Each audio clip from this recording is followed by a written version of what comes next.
This conference will now be recorded.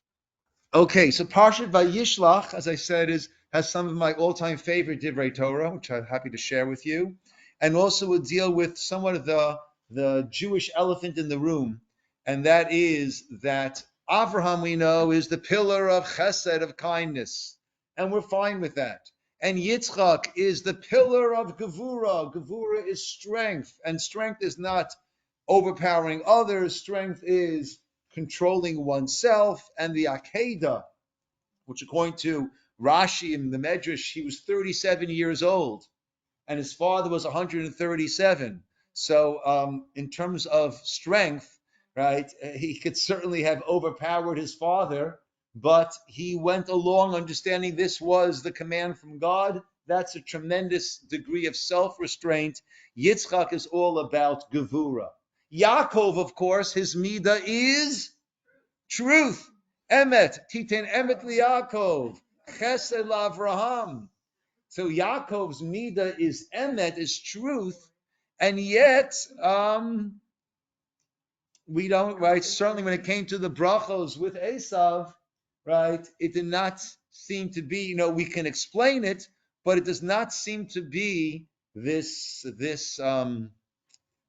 superhero of truth.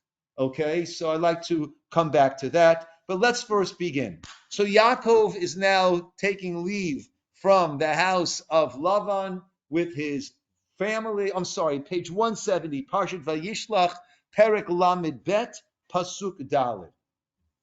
Vayishlach Yaakov malachim lefanav le'esav achiv. Yaakov is sending now messengers, or actual, according to Rashi, actual angels, to Esav, his brother. Arts of Seir, Sidei Adom, to the land of Seir, Sidei Adom, to Esav Achiv. We know who Esav is. We know Esav is his brother. Why does the pasuk say he sent it to Esav, his brother? Yes. So what about the history? What might the pasuk be emphasizing when it tells us he sent this to Esav, his brother? Brotherly love. Yaakov is looking to reestablish the bonds of brotherhood.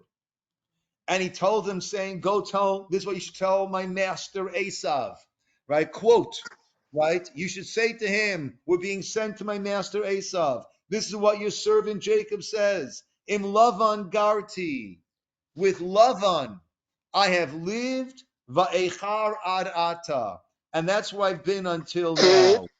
Rashi explains that the brachot in Lavan Garti, famous Rashi, where are we?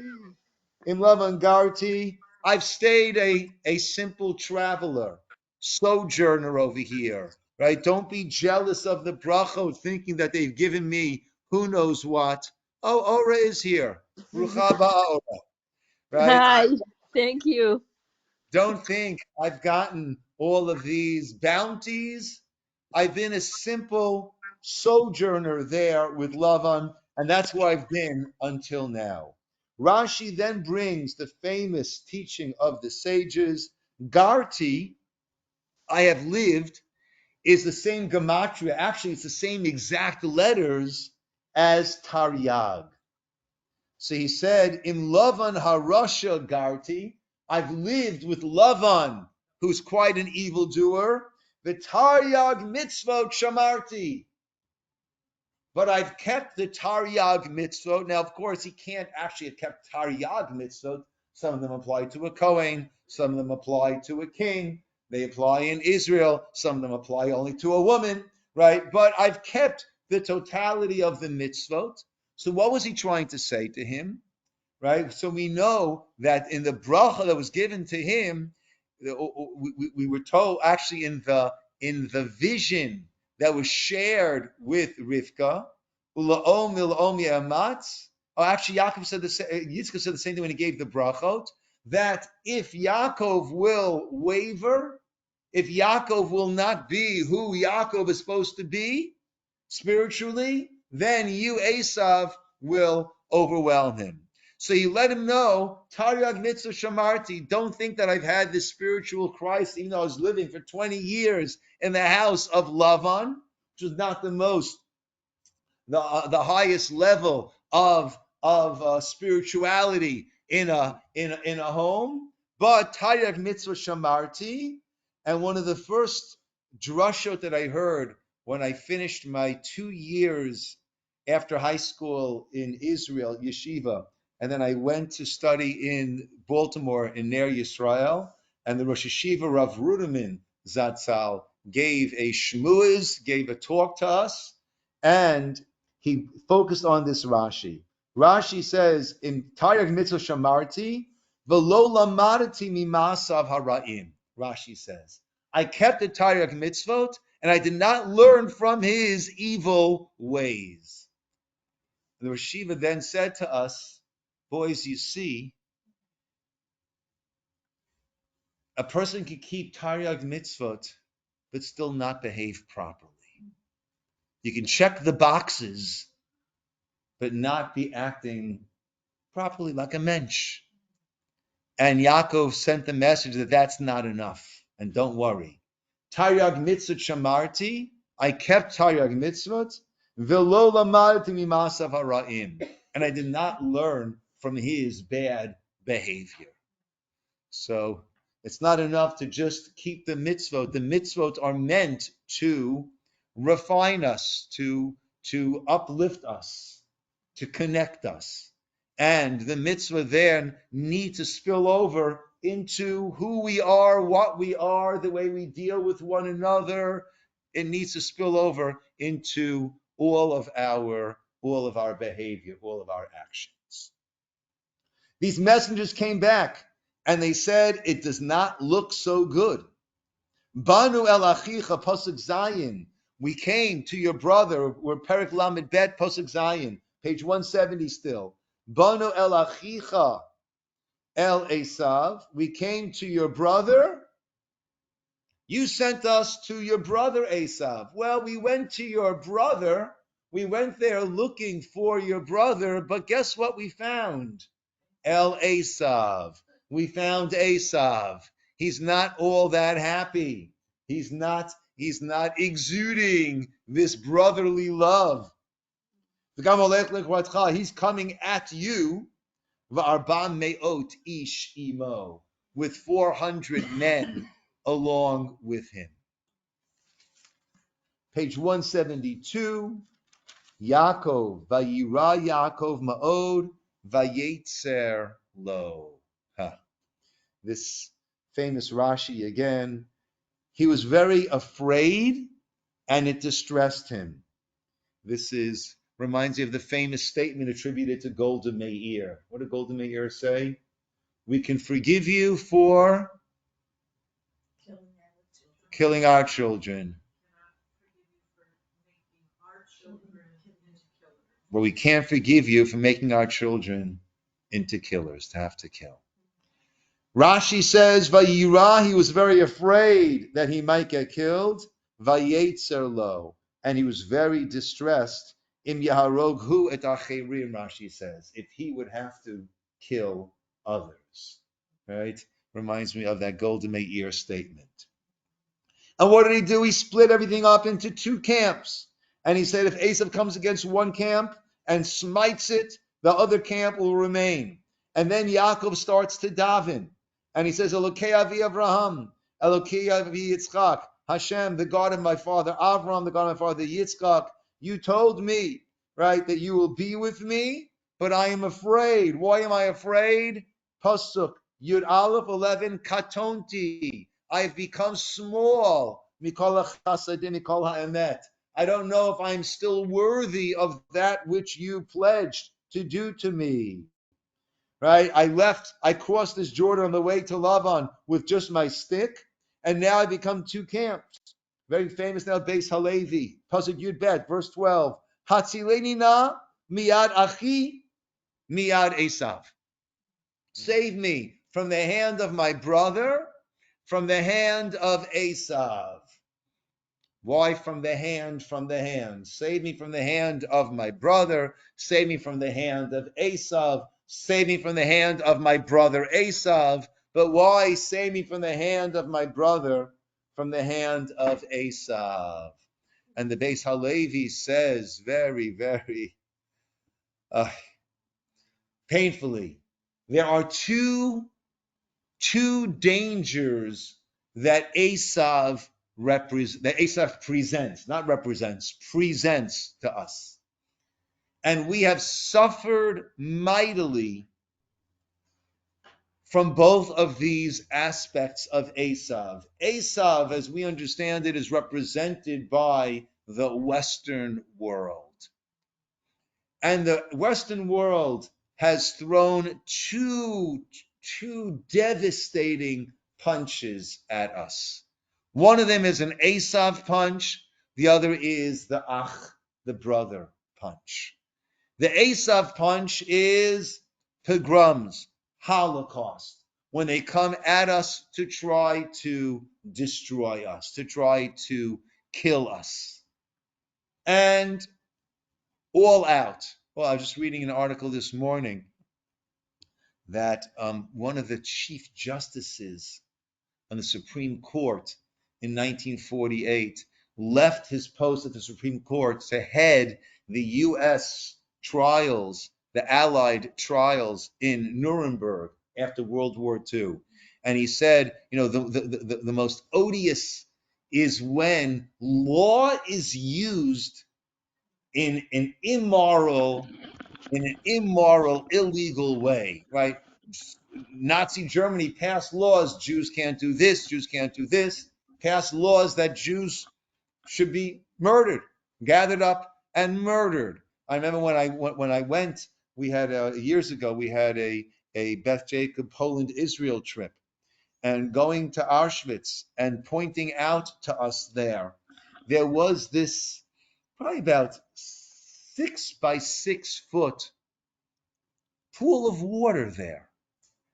It was so incongruous. Why was it there? Oh, you know why it was there? Because the German insurance companies wouldn't insure the camp against fire damage because you had these incinerators going there. It was very, very dangerous. Unless there was water there to put out the fires. I mean, this is how a society can just go mad. And you had different engineering companies giving bids and proposals as to how to build the gas chambers. It was all perfectly legal. That is Esav. Hatzileni na miyad achi miyad Esav. Save me from the hand of Esav. That is Esav in full bloom, moral depravity, crazy violence. But there's also miyad achi. Save me from the hand of my brother. And that is the scourge of assimilation, of being accepted too open-handedly, and becoming, we speak about America as the great melting pot, right? Well, we're not in favor of a melting pot. We like a cholent. A cholent is where each ingredient, you have your potatoes, you have your barley, you have your beans, you have your potatoes, you have your sweet potatoes, you have your meat. Each one of those retains its identity and its flavor and gets along wonderfully with all the other ingredients. And together, each of those ingredients makes such a tasty dish. It's wonderful. But each one retains its identity. And Yaakov was praying, I'm afraid of Esav, the warrior, coming at me with his 400 men. And I'm also afraid of the brotherhood of Esav, that it can make us too close, and then that will affect me spiritually. And we have had this throughout our generations. The Beis Halevi lived in the 1800s, I believe. 1800s, I believe.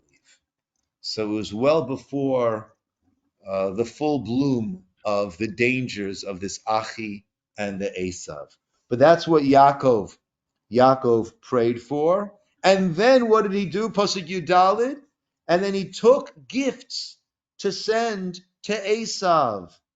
Goats, 200, all these different flocks and flocks and flocks of cattle and sheep that he's sending over there, all these different types of animals.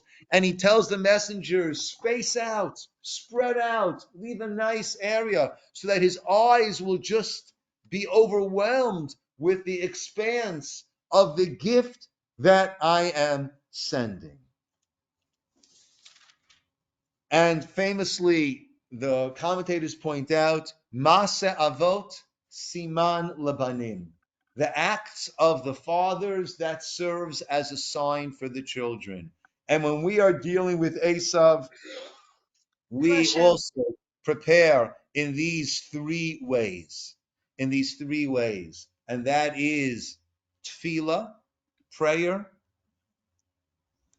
that is battle, and that is gifts to try to placate, right? And very often we've had to have dealt, right? Famously, the Gemara tells a famous story which is hinted at in our Pesach Haggadah, right? And in the Haggadah, Elazar ben Azariah says, I'm like 70 years old.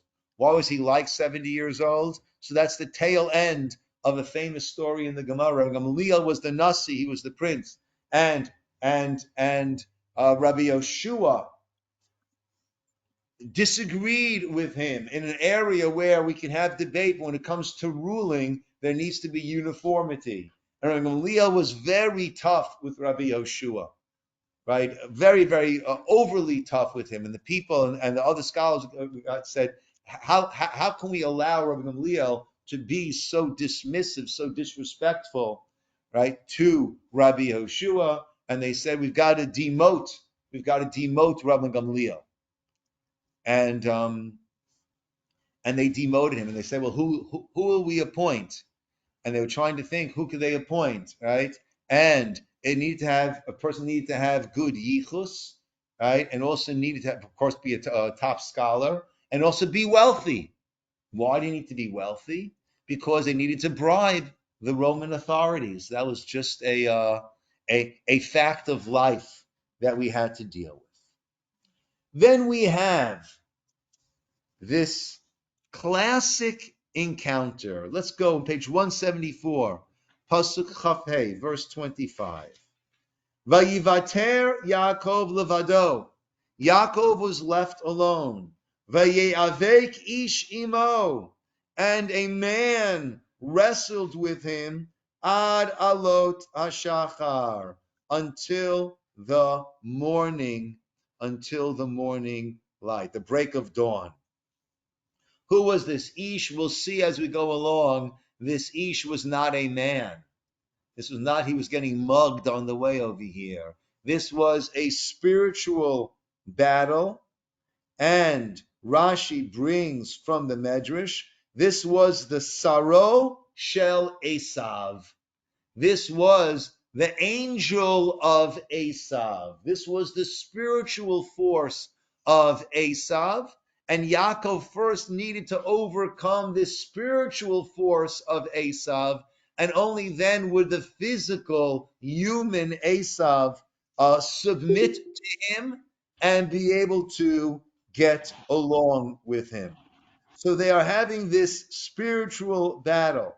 Now, the Sar of Esav is Samael, right? Is this Yetzer Hara, this evil inclination that is represented by the Sar of Esav. Vayar, and he saw Kilo Yacholo, that he was not able to overwhelm Yaakov.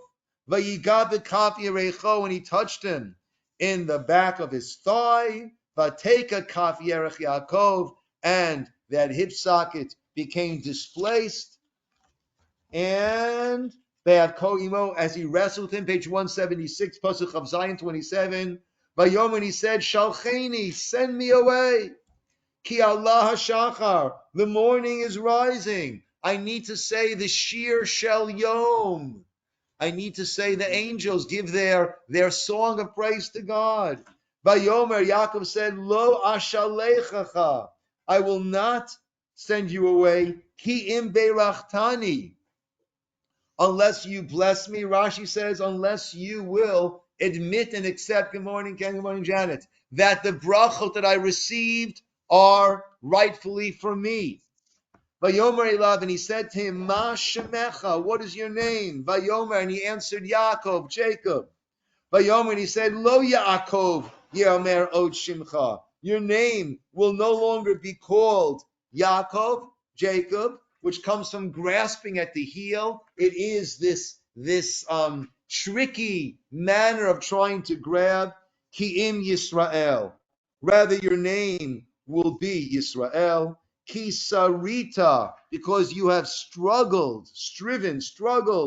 Im Elokim, ve'im anashim, you have struggled with the divine, that's me, the angel, and with anashim, that's Esav, and Lavan, vatuchal, and you have overcome. Vayishal Yaakov, and Yaakov said to him, Vayomer, and he said, Hagida shemecha, tell me your name. Vayomer, and he said, Lama zetishal lishmi, why do you ask my name? The commentators explain, angels, the whole idea of a malach, an angel, means a messenger. We have a certain mission. Our name is our mission. Once our mission changes, our name, so to speak, changes. There's no point in you knowing my name. Vayivarech oto sham, and he blessed them over there. Very, very, very cryptic, strange encounter. I had the privilege of hearing from Rav Shalom Shwadron of blessed memory. If you've seen any of the Maggid books, the Maggid Speaks, the Maggid this, it all started with stories and teachings of Rav Shalom Shwadron, who was the Maggid of Yerushalayim. A Maggid is a person who tells stories, but they have a very, very powerful message. And he would speak every Friday night in the Geula neighborhood of Yerushalayim. He was an amazing person. So he quoted from his Rebbe, Rav Leib Chasman, as follows. Yaakov is fighting with this Sar of Esav, this angel of Esav. Yaakov is fighting with the Yetzer Hara. And he says to him, what is your name? Meaning what? In Hebrew, a name reveals the essence of what something is. Back in Bereshit, we said before, the animals were brought before Adam, and whatever name he called it, it doesn't say that became its name. That was its name. Meaning Adam was able to look into the essence of this animal and say, oh, a horse is a samach vav samach. That is what it is in its essence. And a cow is a pei reish hey, a para. There is a certain essence that everything has, right? The word for the letter Aleph is spelled Aleph Lamed Fei, Aleph. Let's look at its numerical value. Aleph is 1, Lamed is 30, Pei is 80. What do you have? 80, 30, and 1, 111. 1, 1, 1. Right? It is the epitome of 1. That's what Aleph is. Adam, a person, or an Adam, a human being. What are we made of? We're made of Aleph, godliness, and Dam. What is Dam? Blood, physicality. And Uzi, remember Uzi Yair said a very nice idea here. Dam, Dalid Mem. Well, where does the physicality come from? From our Av and our Aim, our father and our mother. Dalid Mem is 44. Mem is 40, Dalid is 4. Av is Aleph Vet. That's 1 and 2, that's 3. Aim is Aleph Mem, 41. So what do you have? You have 3 and 41, father and mother. What do you get? 44. That's what contributes the dam. But we're not simply dam, we are Adam. We have this part of God in us. I'm very confused because I thought the Dam is the essence of the spirit. Remember where that's why? No, the nefesh is with the dam. The dam is not the spirit. The nefesh resides with the dam. That's the life force. So in Hebrew, in Lashon HaKodesh, the name is the essence. So Yaakov turned to this Sar of Esav, this Yetzer Hara, and said to him, Ma shemecha? What is your strength? What is your essence? How do you do it? How do you get people to follow their desires and do certain things that are so self-destructive or destructive to others, right? How do you do it? Ma shemecha, what is your strength? What is your ability? And what did he answer? Lama zetishal lishmi. Simply, why do you ask my name? But Rav Leib Chassan Shalom said, no, that's the answer he gave. Lama zetishal. Why do you ask? That's my koach. Meaning, when I get people to act impulsively, right? As Nike says, just do it. Right? That is my koach. My koach is to get people to just go ahead and act impulsively without asking. Lama zatisho. Don't ask. Don't think about it. Don't think about the consequences. Don't think what it will lead to. Lama zatisho. Right? It looks like it's good. Go for it. Just do it. Yes, Jen. Another confusing thing is how with those inclinations did Esav have? Did Esav have any merit to have a malach, a tsar, be representing to him? I just don't. Well, first of all, everyone and everything has its spiritual malach, so to speak, its spiritual counterpart. Otherwise, it would not exist. And Esav is a very, very powerful, plays a very important role, as we see that we still contend with Esav until this day. Another important idea. If this is the angel of God that's being sent to fight with Yaakov, so how can he lose? How can God's messenger lose and not fulfill its mission? It must be that what? His mission was not to win. His mission was to challenge and to bring out the kochot, the powers, the strength of Yaakov. That's what the mission of the Yetzer Hara is, right? So I give a talk each year. I have to schedule it. I give TVT for the ninth graders has what they call a God talk.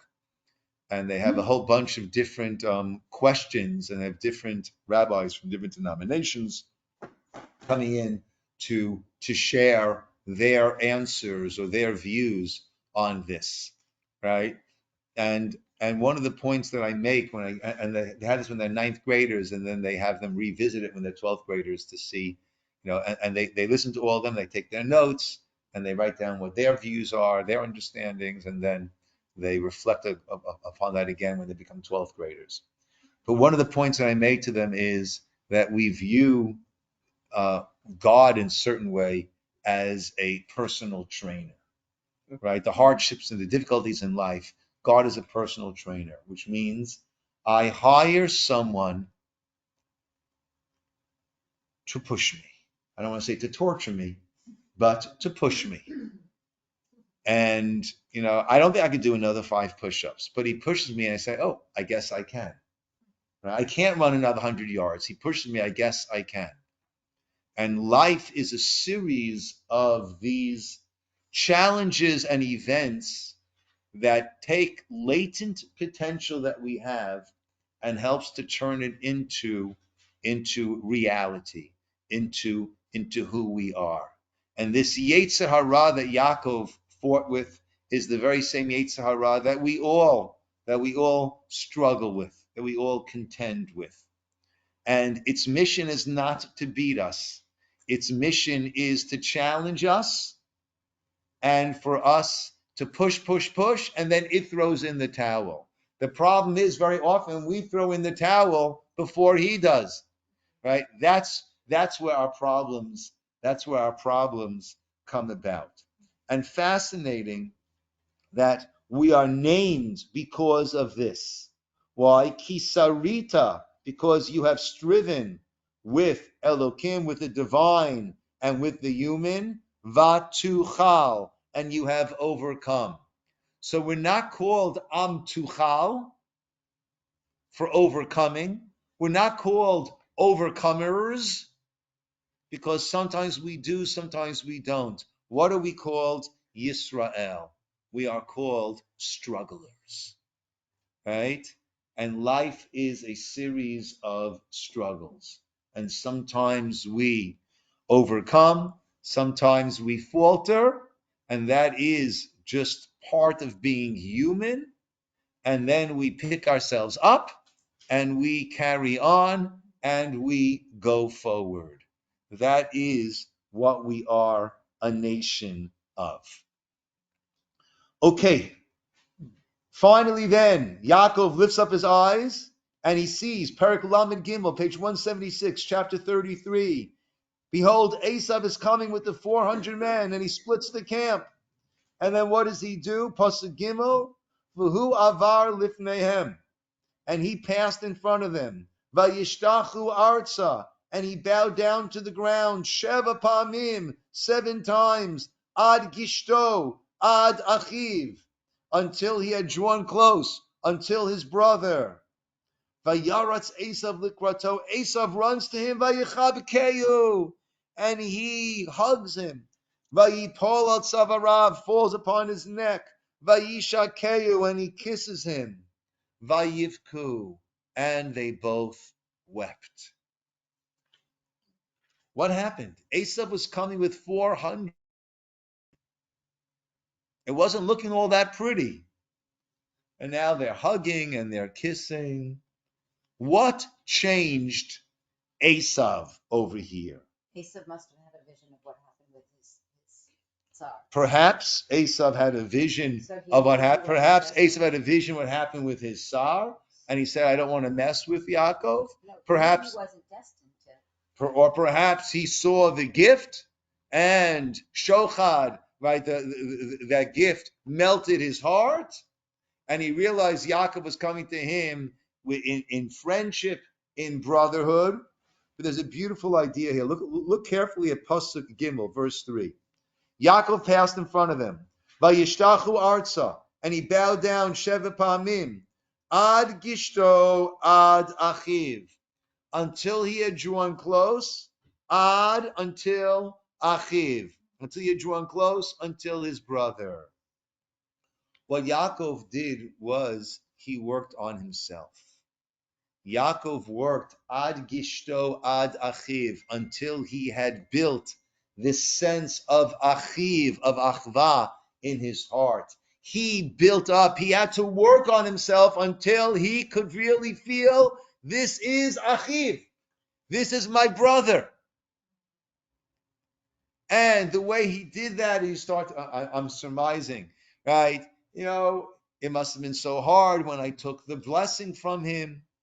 It must have been so hard having me as a brother with all the strife that we had and the different roles that we played, right? To try to put himself into the other one's head and see things like we discussed, I think it was last week, that Rachel was able to see things from Leah's perspective. Leah could see things from Yaakov's, from Rachel's perspective. They were able to, and that was the tremendous zechut, merit that they had. He kept bowing down. He kept bowing himself, bending himself.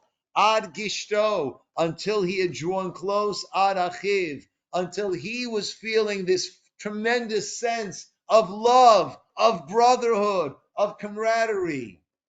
And then the pasuk in Mishlei says, Kalev.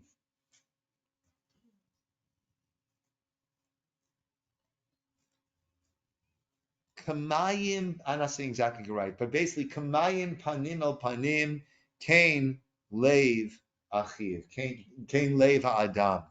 The same way that the water reflects the face that's there, so too the heart of a person reflects what you are feeling.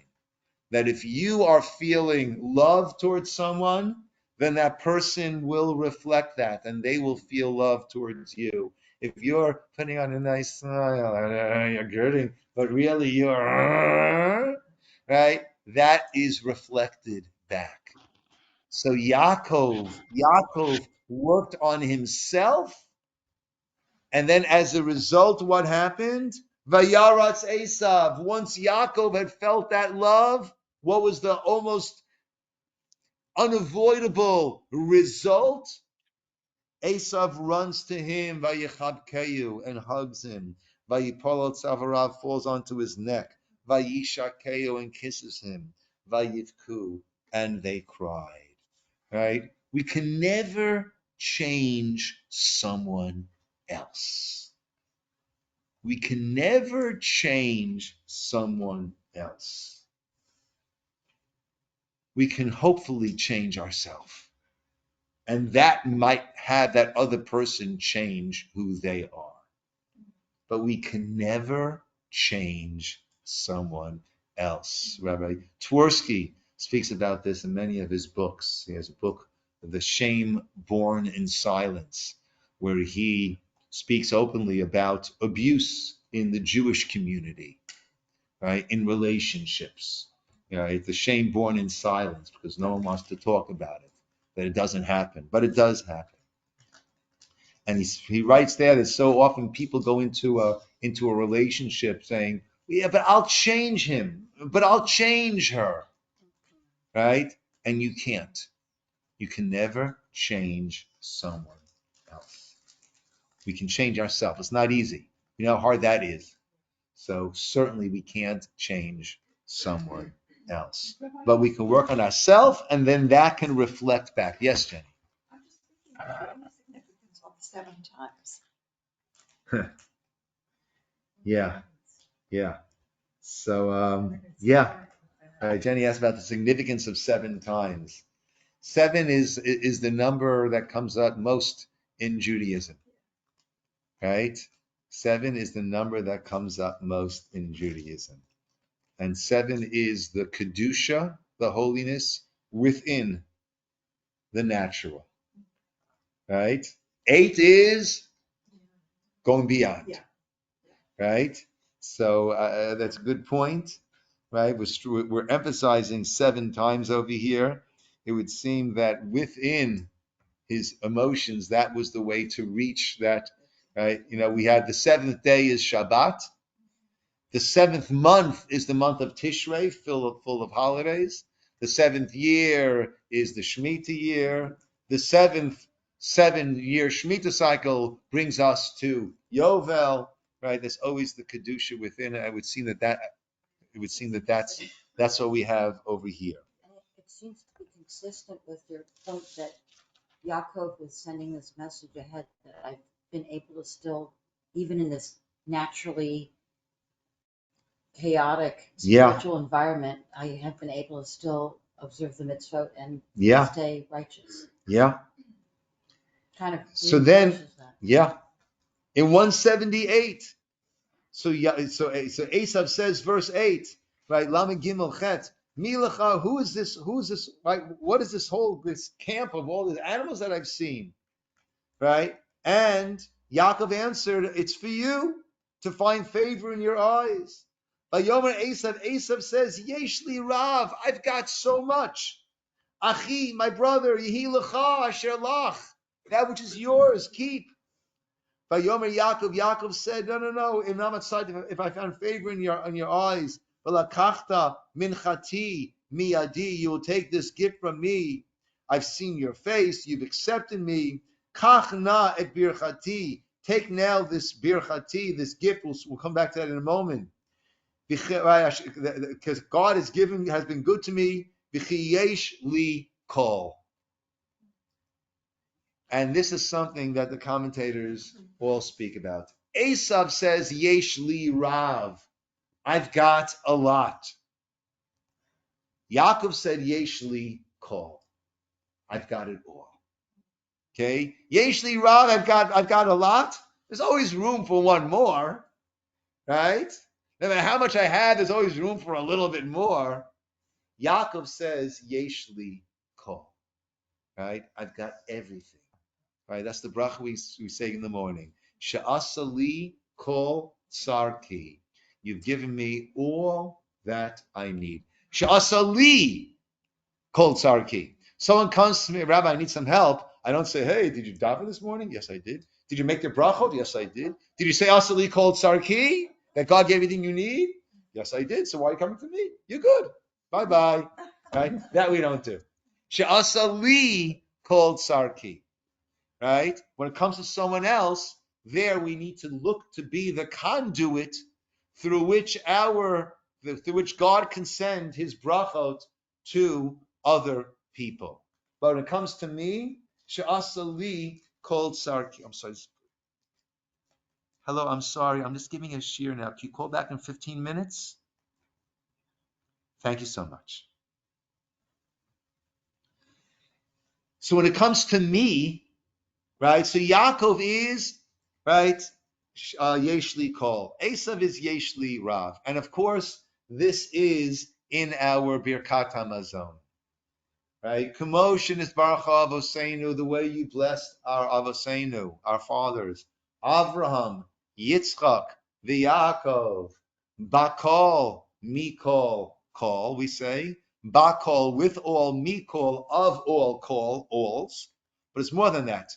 It says that Hashem blessed Avraham, Bakol. Yitzchak said, Mikol, from all that you give me, I will give back to you, God.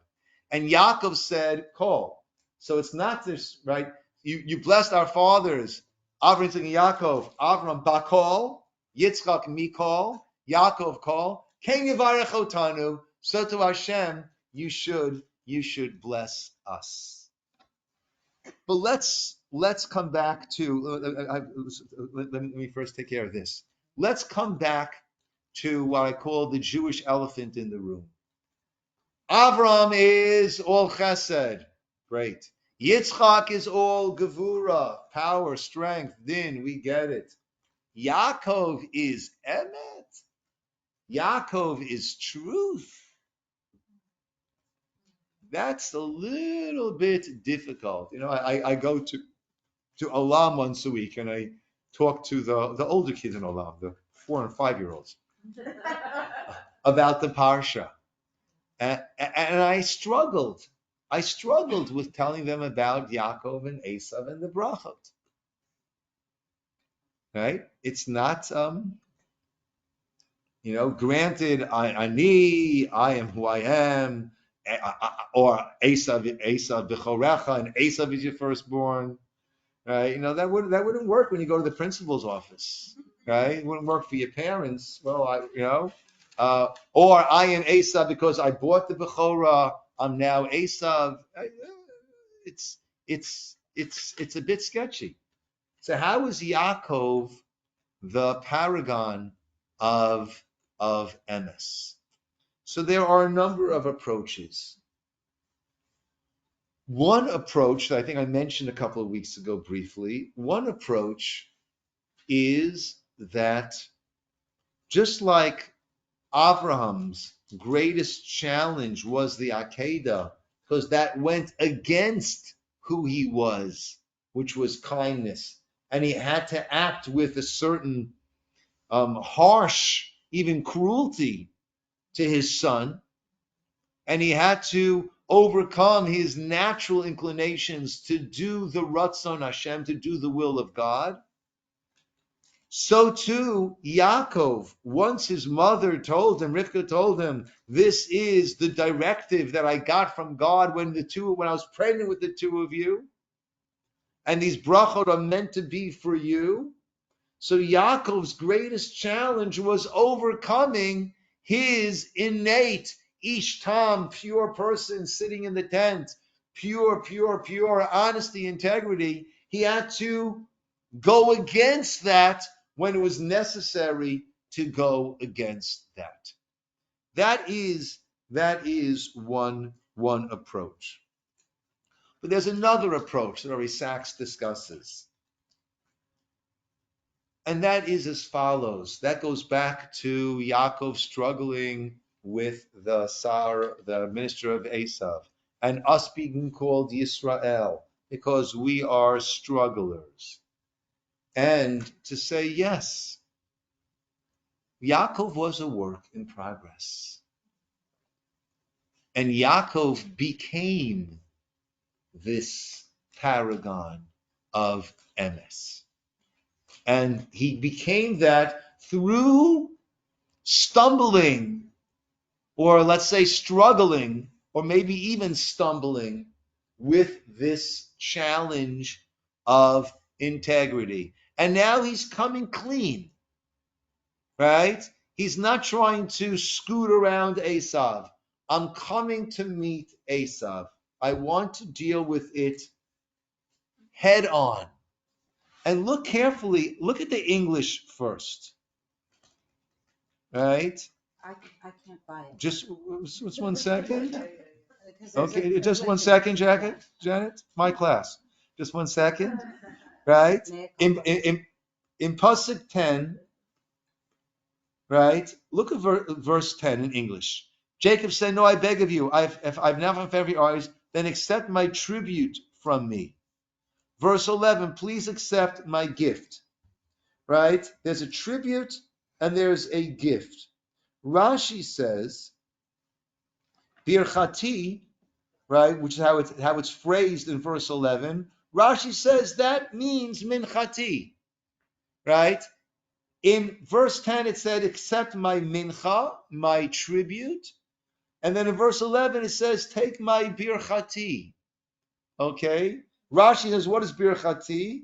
Rashi said, that's minchati, the same thing we mentioned back in verse 10. This was the gift that he had brought. But Rabbi Sachs and others say, it's a different word. What is he saying over there? In verse 10, he said, take my tribute. Take this gift that I'm giving to you. In verse 11, what's he saying? Kach na et birchati. Take the blessing. Right? I took it from you under using guise, right? And take the bracha. Take that which is yours. Take the bracha. In which case, according to this view, yes, there was trickery involved in Yaakov taking the blessing. And that was not this beacon of emet, of truth. But Yaakov developed that. And in fact, I think it's biologically it's true, right? That if a bone breaks, then it's the bone, when it heals, that becomes the strongest point of the bone, right? And this became his midah because he struggled with it, because it was a challenge along the way, and that's what it became. Yes, Janet first, and then Esther. But then immediately, Pasuk 14, let my Lord go ahead of his servant. I will make my way at my slow pace according to the gate of the drove before me and the gate of the children until I come to my Lord at Ciner.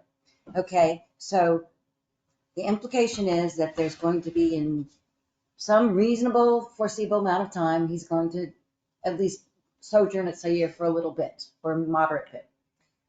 So Asaph started back on that day on his way to Seir, but, and the English, maybe the Hebrew isn't right, but Yaakov journeyed toward Sukkot. So already a misdirection and more untrue. Well, yes and no. Yes and no. Okay, that's a good point you're making, Janet. So this goes back to the Beis Halevi that I said much earlier, that Yaakov now was no longer afraid of the Esav warrior, but Yaakov was afraid of the Esav Achi, brother, influence, and therefore what he said, well, I'll meet you in Har Seir. When will that be? That will be at the end of time, right? But he was concerned. Look, a person needs to watch out for their own spiritual self also. So that doesn't trouble me quite so much. Yes, Esther. So with the second thing that you were saying about how Jacob became MS. So back when he was struggling with the angel of Esau, the angel asked him, "What is your name?"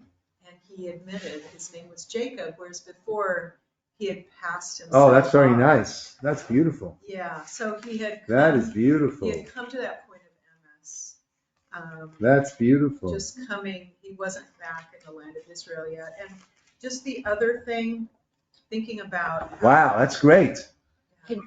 That's great. Did everyone hear what she said? It's very powerful. What she said, wow, I love it. What she said was, right, according to this, so Yaakov is confronting his demons, so to speak, right? Now when he's struggling with the Sar of Esav, he says to him, "What is your name?" And he said, Yaakov. When his father said to him, "What is your name?" he said, Ani Esav v'chorecha. But now, what is he? Who am I? I am Yaakov. Wow. That is great. Wow. Are you sure you want to say and anything? I don't know. It just reminded me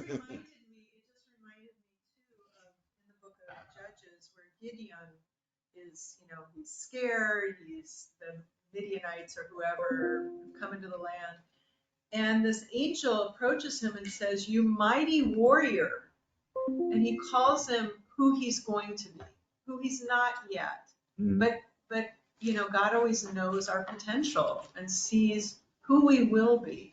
So it just, I don't know, gives me a lot of nice. That's fantastic, right? And once he embraces Yaakov, then his name can change to Yisroel.